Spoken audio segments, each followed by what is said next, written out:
대한민국의 여러분 또 다른 이름은 부채공화국입니다. 2020년 현재 국가 채무가 2198조입니다. 가계부채는 1600조를 돌파했습니다. 이것을 개인당으로 따져보니까 개인당 3095만 원의 빚을 갖고 있는 거예요. 그러면 우리가 지금 4인 가족이면 4인 가족 기준으로 보면 얼마일까요? 3, 40이. 그렇죠? 1억 2천이 넘어요. 어마어마한 거죠. 어마어마한 겁니다. 그뿐이 아닙니다. 2198조의 국가 채무는 결국 또 저희들의 세금이에요. 국가는 어떻게 운영되는 시스템입니까? 국민의 세금을 통해서 운영되는 시스템인데, 우리가 짊어지고 있는 빚이 어마어마한다는 겁니다.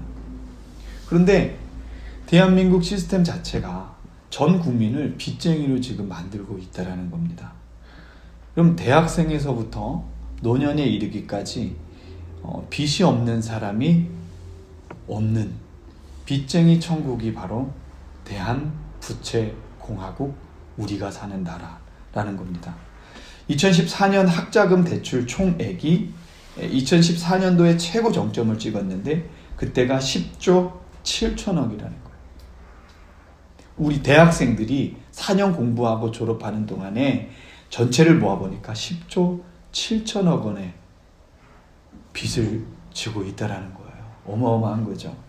이것이 약간의 감소세가 있었다가 2018년부터 다시 증가하기 시작해서 2019년에는 다시 정점을 찍었습니다. 2014년과 거의 동일한 수준으로 학자금 대출 액수가 올라가게 돼요. 어마어마한 거죠. 이러한 모습을 본 세계 3대 컨설팅 회사 중 하나인 미국의 맥켄지는 한국을 세계 7대 가계부채 위험국으로 지정했습니다. 이 위험 순위가 어느 정도냐면 우리나라 가계부채의 위험 순위가 국가가 지금 도산이 되고 파산된 스페인보다 높다는 거예요. 스페인 아시죠? 스페인 완전히 지금 나라가 거의 도산 위기까지 갔잖아요. 거기보다 더 위험한 게 우리나라 가계부채라는 겁니다. 그냥 일반 회사에서 평가한 게 아닙니다. 전 세계 3대 컨설팅 회사의 중에 하나인 맥킨지가 정확한 데이터를 우리에게 제공했다라는 겁니다. 계속해서 맥킨지는 구체적으로 두 가지 사항을 한국의 위험성을 경고하고 있는데, 한국 정부에 대해서 경고하고 있는데, 첫 번째는 빚을 권하는 정책과 사회 구조를 경고했어요. 여러분 한번 보십시오. 저희 예배당 그 출입문 앞에도 수시로 대출 받으세요. 이런 그 찌라시 같은 게 계속 있으면 제가 버리거든요. TV나 유튜브나 인터넷이나 여러분 한번 해보십시오. 광고들이 거의 다 소비를 부추기거나 때로는 그 소비를 하기 위해서 필요한 돈을 우리가 만들 수가 없으니까 빚을 내는 광고들이 많아요. 빚 내는 게 너무 간단해졌어요. 전화 하나로 뭐 번호를 막 하면서 전화 한 번만 누르면 인터넷 클릭 한 번이면 대출을 받을 수 있습니다. 금리는 얼마입니다. 계속해서 정책적으로 빚을 내게 만들어요. 왜냐하면 빚을 내서 돈을 써야 소비가 되니까. 일시적으로는 좋은 것 같지만 그게 다 뭐예요? 부채입니다. 부채. 우리 돈이 아니라는 거예요. 내 돈이 아니라는 거예요. 맥켄지에서 이야기하는 구체적인 두 번째 사항은 부동산 경기 활성화를 통한 경기 부양을 위한 정책에 대한 경고예요. 여러분 이번 주에 그 4년 동안 굳건하게 지켰던 김현미 국토부 장관이 이제 해임이 되고 다른 분이 이제 국토부 장관으로 오게 됐는데, 잘린 이유는 하나입니다. 지금 여론이 너무 안 좋아요. 왜 안 좋겠어요? 부동산 정책의 실패예요. 지금 천정부지로 막 솟아오르고 있거든요. 그거 다 거품입니다. 거품이에요. 여러분, 우리가 집을 살 때 어떻게 사는지 아십니까? 대부분 빚을 내서 사요. 우리가 길거리 가다 보면 현수막 걸려 있잖아요. 무슨 아파트 평당 얼마. 그래서 실질적으로 내가 매달 내는 돈은 얼마인데 얼마를 금융권에서 지원을 해줘서 집을 사라고 계속해요.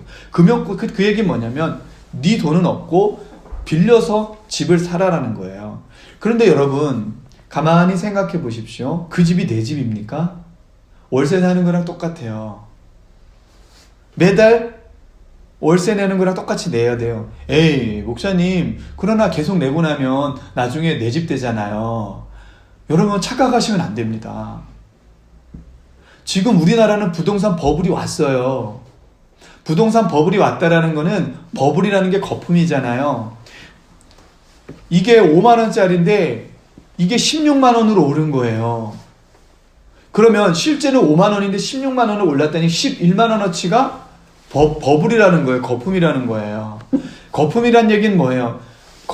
부동산 버블이 왔다는 얘기는 부동산 이 거품의 붕괴가 일어나는 거예요. 그래서 예전에는 빚을 내서 보세요. 5만 원, 이걸 5만 원이니까 내가 5만 원의 빚을 내서 이걸 사요. 그럼 몇 년 뒤에 이게 16만 원이 됐어요. 그러면 16만 원에 되팔고 5만 원을 갚으면 나머지 이익을 얻을 수 있는 거예요. 이게 뭡니까? 이게 바로 투자가 아닌 투기예요. 땅, 부동산과 이런 건물들을 가지고 돈을 부풀려서 투기해서 버는 게 부동산 정책이 잘못됐다라는 거예요. 그 버블이 오자 어떤 일이 일어납니까? 이제 은행에서 3억 빌렸습니다. 그래서 서울에서 좋은 아파트 하나 샀어요. 그랬는데 우리의 기대는 뭡니까? 3억에 샀으니까 4억, 5억으로 올라야 됩니다. 그런데 어떻게 돼요? 2억으로 떨어져 버려요. 심지어는 1억으로 떨어져 버려요. 이런 현상이 현재 일어납니다. 일어날 거예요. 일본을 보십시오. 지금 그렇게 일어났어요. 이렇게 되면 내가 갚아야 될 돈은 3억인데 집값은 얼마예요? 1억이에요. 그럼 내가 3억을 다 갚고도 1억을 팔 수 있는 거예요. 그러면 얼마 손해예요? 2억이 손해인 거예요. 이자는요. 3억에 대한 이자는요. 그리고 이 억 단위의 돈이 우리가 일반 서민들이나 중상층이 갚을 수 있는 돈 아닙니다. 맥켄지가 이런 것을 경고한 거예요. 이렇게 가면 망한다. 파산된다. 여러분, 이런 상황에서 12월 3일자 아이뉴스 신문 보도 내용을 보니까 제가 충격. 11월 수입차 등록 현재 27,436대래요. 전년도에 대비해서 13.4%가 증가했습니다. 여러분, 지금 코로나 때문에 경기가 어려워서 재난지원금 풀잖아요. 그런 상황인데 지금 수입차, 벤츠, 그 다음에 뭐죠? 어떤 차들이 있습니까? 뭐 폭스바겐, 그 다음 또 뭐예요? 뭐 BMW, 스포티지? 그런 거는 그 국산차고. 하여튼, 예, 그런 차들이 지금, 어쨌든, 그런 차들이 13.4% 증가했다라는 거예요. 작년에 대비해서. 작년엔 코로나가 없었잖아요.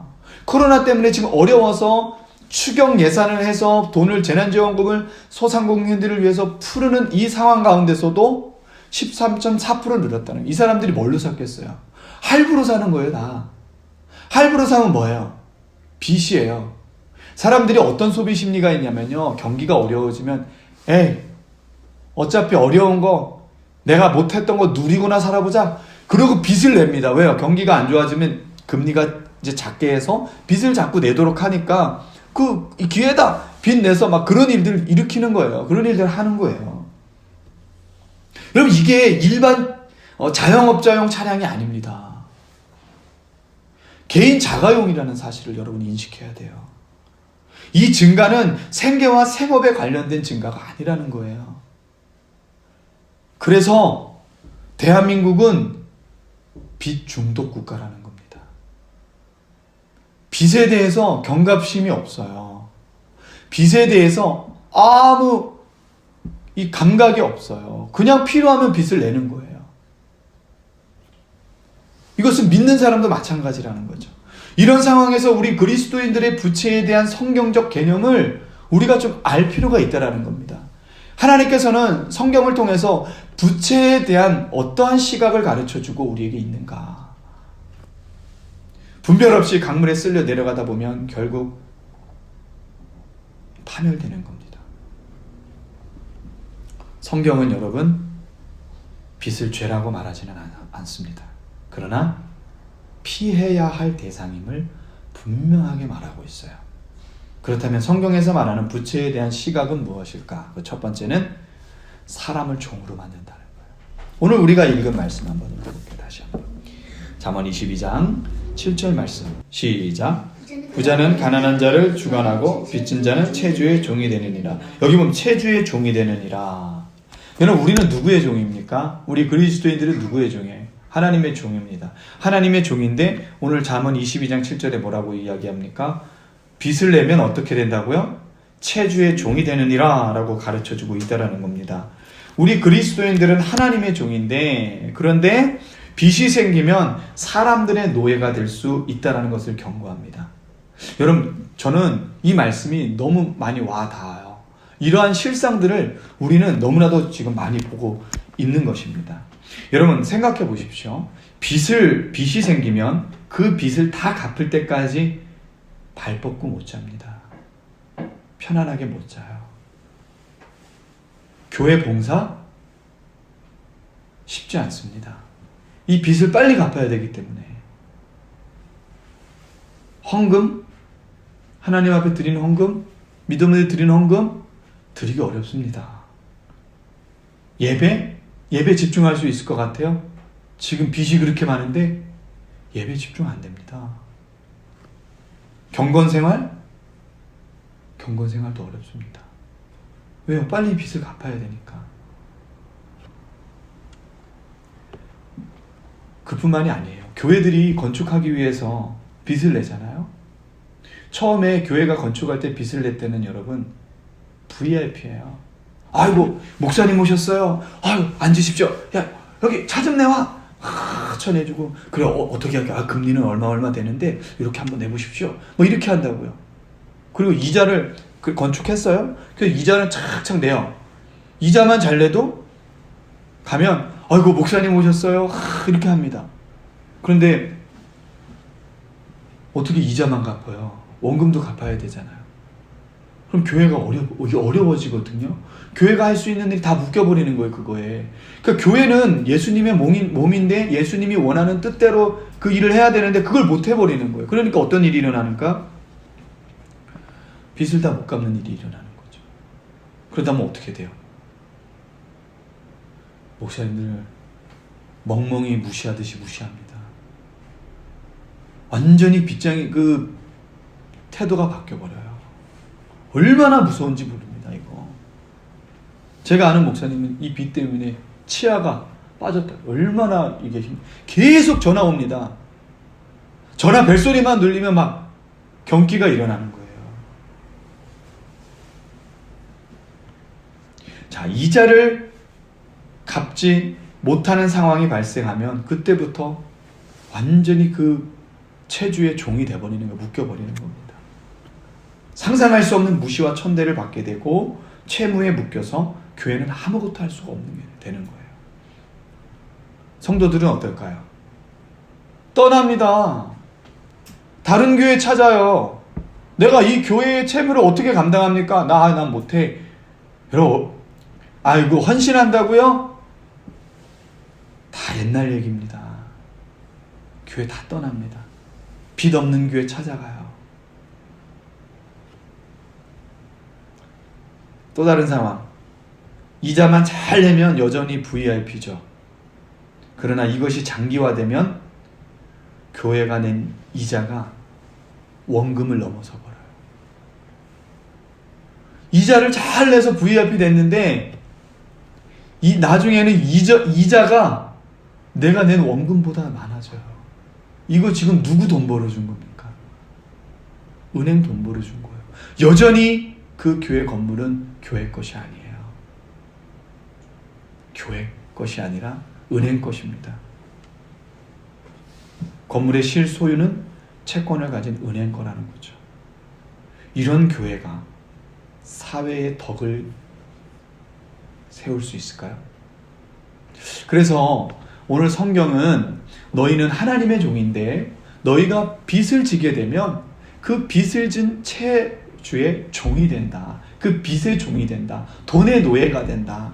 그러니까 될 수 있으면 빚을 지지 말고 피하라고 권면하고 있어요. 그런데 한 가지 빚을 지래요. 한 가지 빚을 지라고 합니다. 그게 로마서 13장 8절이에요. 뭐라고 이야기하는가? 피차 사랑의 빚 외에는 아무에게든지 아무 빚도 지지 말라. 우리가 지어야 할 되는 빚은 뭐예요? 사랑의 빚이에요. 사람들에게 사랑을 베푸는 빚. 사랑을 베푸는 빚을 계속 우리가 지는 것. 이것은 하나님의 영광이 임하는 것이고, 이것은 점점 2배가 되고 기쁨이 되고 하나님의 놀라운 역사를 나타낸다는 거죠.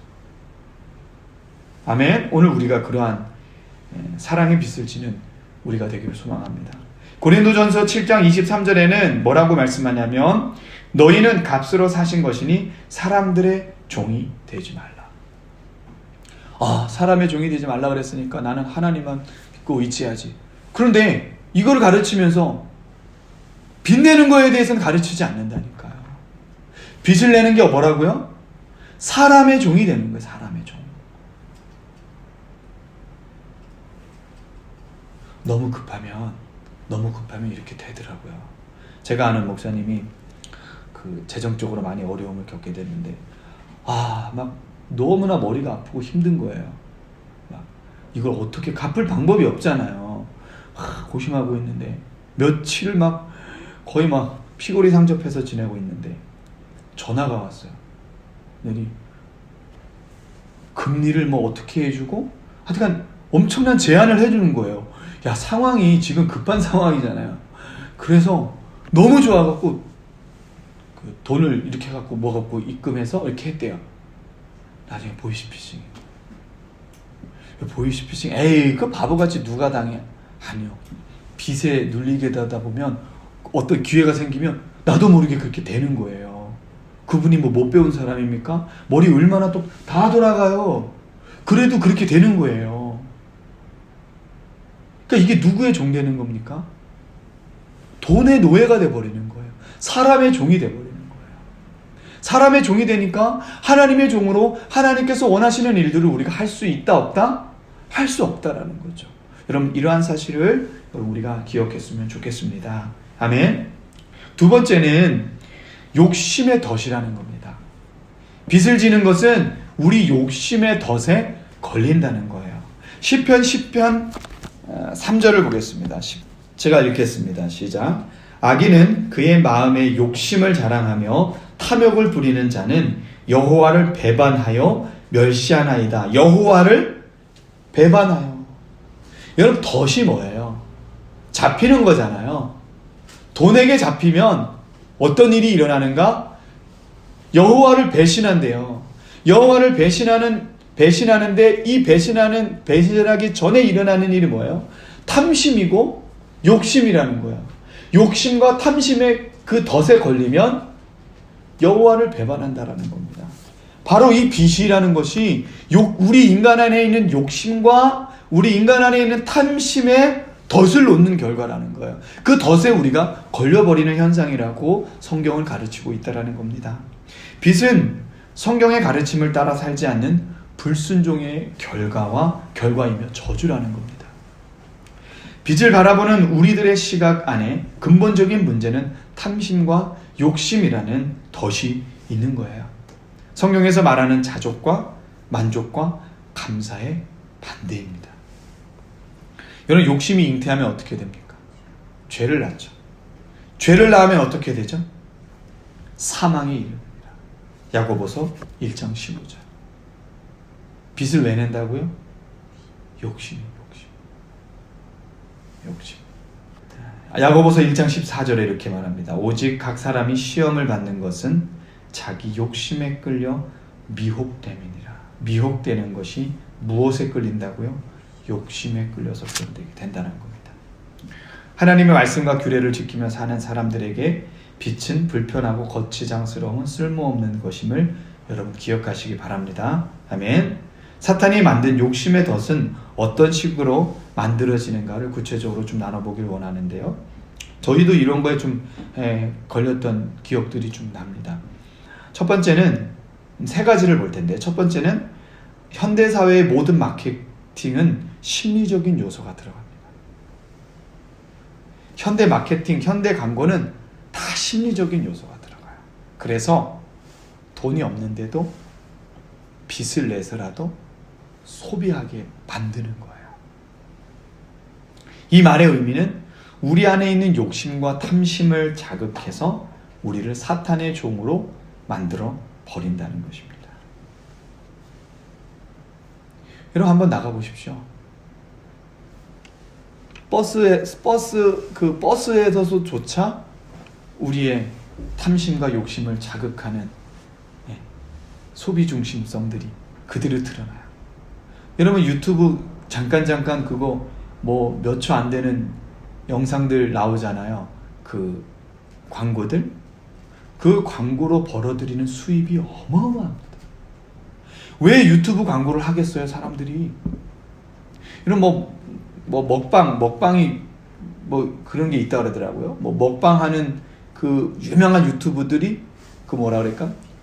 뒷광고라 그러죠. 앞광고가 아니라 뒷광고. 이 음식 되게 맛있네. 알고 보니까 협찬 받아갖고 거액의 돈을 받고 그걸 왜 하는 거예요? 그거 하면 사람들이 그걸 사니. 그거 불법인지 알면서 이거 걸리면은 벌금 물어야 되는지 알면서도 왜 해요? 벌금보다 상상할 수 없는 돈을 벌이니까 광고를 하는 거예요. 이게 다 뭡니까? 우리 인간 안에 있는 현대 마케팅이라는 게 우리 인간 안에 있는 심리적인 요소, 그 심리적인 요소가 뭐예요? 욕심과 탐심이 계속해서 우리를 이끌어가는 거예요.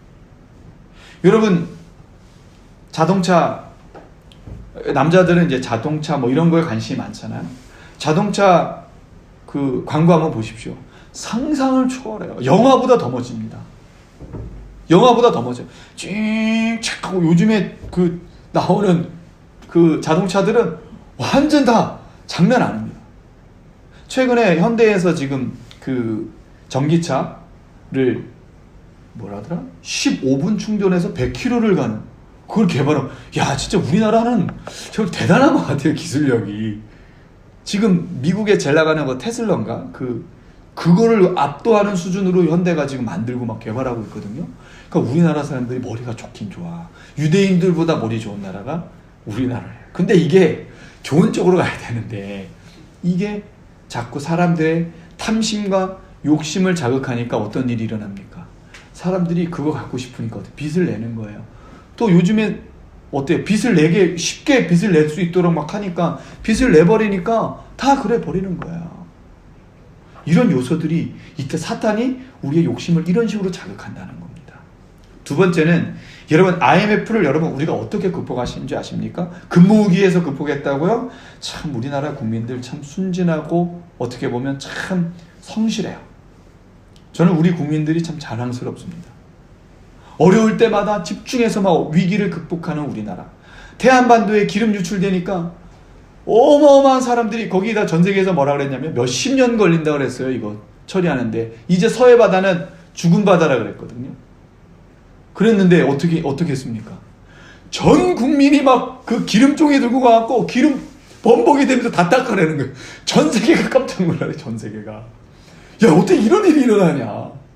그 처음에는 그 갈매기나 이런 애들 막 기름 뚝뚝 떨어져갖고 막 이러고 있었는데 가서 다 닦이네. 기름종이로. 와, 근데 그거 아십니까? 거기 참여 70%가 교회들이에요. 한국교회 저력이 있어요. 교회가 다 몰려갔습니다. 각 교회마다 다 몰려가서 기름때 그거 다 닦고 냈다고요.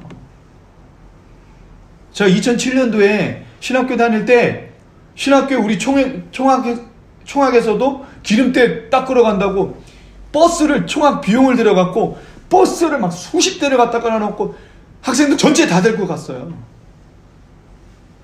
가갖고 다 닦고 오고 애들 막 인증사진 찍잖아요. 근데 막 기름 막 재밌었나봐. 힘들 텐데 닦다가 막 사람 얼굴 묻혀가고 머드팩도 아니고 막 기름이 막 샜네. 자, 그럼 IMF를 어떻게 근무기 막 이렇게 그게 아니에요.